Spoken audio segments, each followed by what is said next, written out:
Free access can be set up to activate an output automatically from certain times and days of the week. Up to 10 free access periods can be set for each intercom.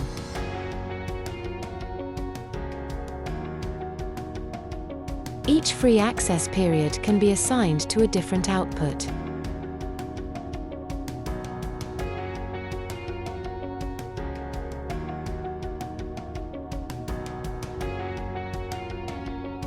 The free access period can be set to stay latched for the full start to end time, or provide a momentary trigger, once at the start time and then again at the end.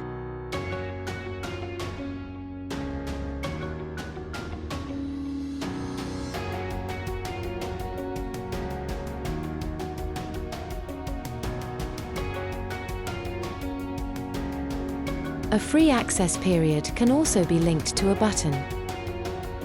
If the button is pressed within the access period, the output will open. Outside of this period, the button can be used as a normal call button.